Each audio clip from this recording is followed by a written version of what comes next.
ಇದರಲ್ಲಿ ಯಾವುದೇ ರೀತಿಯಾದಂಥ ಗೊಂದಲ ನಮ್ಮಲ್ಲಿಲ್ಲ.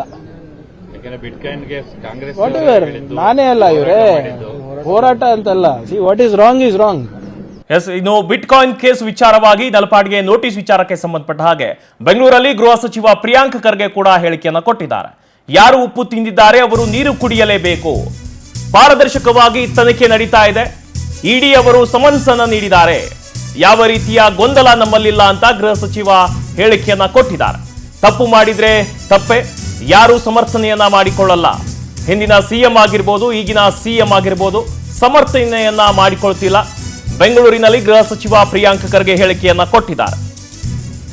ಒಂದ್ ಕಡೆ ಅಂತಾರಾಷ್ಟ್ರೀಯ ವಿಮಾನ ನಿಲ್ದಾಣದಲ್ಲಿ ನಲಪಾಡ್ ನನಗೆ ನೋಟಿಸ್ ಬಂದಿಲ್ಲ ಅಂತ ಹೇಳ್ತಾರೆ. ಬಟ್ ಬೆಂಗಳೂರಲ್ಲಿ ಗೃಹ ಸಚಿವ ಪ್ರಿಯಾಂಕ್ ಖರ್ಗೆ ಇದೀಗ ಹೇಳಿಕೆಯನ್ನ ಕೊಟ್ಟಿರೋದು, ಯಾರು ಉಪ್ಪನ್ನ ತಿಂದಿದ್ದಾರೆ ಅವರು ನೀರನ್ನ ಕುಡಿಲೇಬೇಕು. ಯಾರೇ ಆಗಿರಲಿ ಪಾರದರ್ಶಕವಾಗಿ ತನಿಖೆಯನ್ನ ನಡೆಸಲಾಗುತ್ತೆ. ಇಡಿ ಅವರು ಸಮನ್ಸ್ ಅನ್ನ ನೀಡಿರೋದು ನಿಜ ಅಂತ ಹೇಳಿದ್ದಾರೆ. ಯಾವುದೇ ರೀತಿಯ ಗೊಂದಲ ನಮ್ಮಲ್ಲಿಲ್ಲ ಅಂತ ಗೃಹ ಸಚಿವರು ಹೇಳಿದ್ದಾರೆ. ಯಾರೇ ಕೂಡ ತಪ್ಪು ಮಾಡಿರಲಿ, ಅವರು ಯಾರೇ ಆಗಿರಲಿ ಸಮರ್ಥನೆಯನ್ನ ನಾವು ಮಾಡಿಕೊಳ್ಳೋದಿಲ್ಲ. ಹಿಂದಿನ ಸಿಎಂ ಸಿದ್ದರಾಮಯ್ಯನವರು ಆಗಿರ್ಬೋದು, ಬಟ್ ಈಗಿನ ಸಿಎಂ ಆಗಿರ್ಬೋದು ಡಿ ಕೆ ಶಿವಕುಮಾರ್ ಸಮರ್ಥನೆಯನ್ನ ಮಾಡಿಕೊಳ್ತಿಲ್ಲ. ಬೆಂಗಳೂರಲ್ಲಿ ಗೃಹ ಸಚಿವ ಪ್ರಿಯಾಂಕ್ ಖರ್ಗೆ ಹೇಳಿಕೆಯನ್ನ ಕೊಟ್ಟಿದ್ದಾರೆ. ನೀರು ಕುಡಿಬೇಕಾಗ್ತದೆ.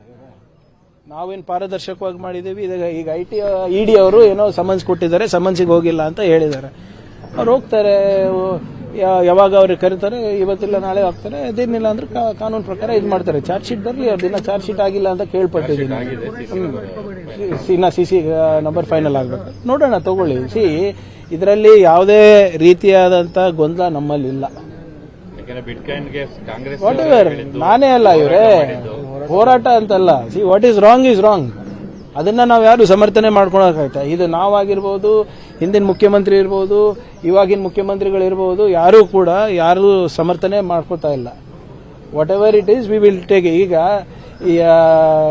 ನನ್ನ ಮಾಹಿತಿ ಪ್ರಕಾರ ಇನ್ನ ಬಹಳಷ್ಟು ಜನರದ್ದು ಇದೆ, ಬಿಜೆಪಿ ನಾಯಕರದ್ದು ಇದೆ, ಎಲ್ಲ ಬರುತ್ತೆ. ಯಾಕಷ್ಟು ಅರ್ಜೆಂಟ್ ಮಾಡ್ತಾ ಇದ್ದಾರೆ ಬಿಜೆಪಿ ಅವರೇ? ಇಡಿ ಅವರೇ ಅರ್ಜೆಂಟ್ ಆಗಿ ನೋಟಿಸ್ ಕೊಟ್ಟರು. ಇಡಿ ಯಾರ ಕೈಗೊಂಬೆ ಇವರೇ? ಇಡಿ ಯಾರ ಕೈಗೊಂಬೆ? ಸಿಬಿಐ ಯಾರ ಕೈಗೊಂಬೆ? ಐಟಿ ಯಾರ ಕೈಗೊಂಬೆ? ನಿಮ್ಮಲ್ಲಿ ಅಕ್ಯೂಸ್ ಇದ್ದವನ್ನ ಅಲ್ಲಿ ಇನ್ವೈಟ್ ಮಾಡ್ತಾ ಇರ್ತಾನೆ ಎಲ್ಲಿ? ಈಗ ನಿಮ್ಮಲ್ಲಿ ಚಾರ್ಜ್ ಶೀಟ್ ಬೇರೆಯವ್ರಿಗೆ ಯಾಕೆ ಮಾಡಿಲ್ಲ?